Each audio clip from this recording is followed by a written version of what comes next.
at last, we have the first Famicom game from a third-party publisher, Nuts and Milk by Hudson Soft, a name we'll encounter many times throughout Chrontendo.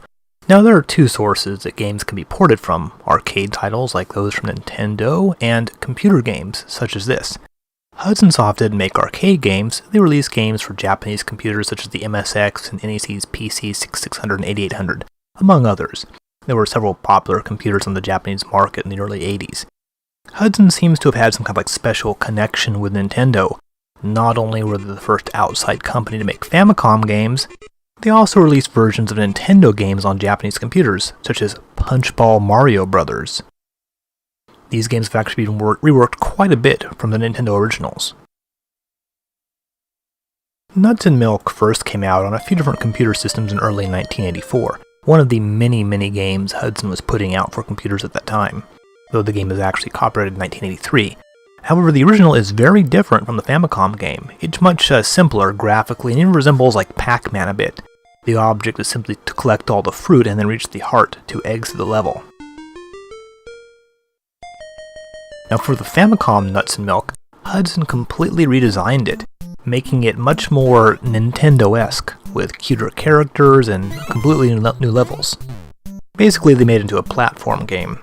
The title screen is even in the standard Nintendo format. There's also a Mario Brothers-like bonus level. And even the chains that you climb on look kinda like those in Donkey Kong Jr.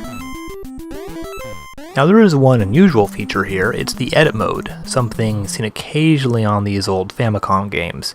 You're allowed to fool around with the levels, redesign them. You can also try playing your custom levels, though this one ended up not turning out so well. Just like the computer version, the object is to collect all the fruit while avoiding the enemies. This will open up the house at the top. Then you just need to reach the house, go to your girlfriend, and it'll move you on to the next level. 50 levels in all. And at the end of those, you get the classic congratulations screen, and it starts all over again.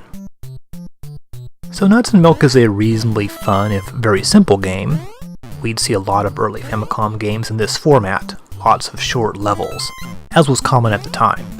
Though it's interesting that it offered a total of 50 levels, whereas most Nintendo-developed games, such as Donkey Kong, Popeye, had 3 or 4. This is possible because basically each level uses a finite number of elements, bricks, chains, etc., which are then rearranged to make new levels.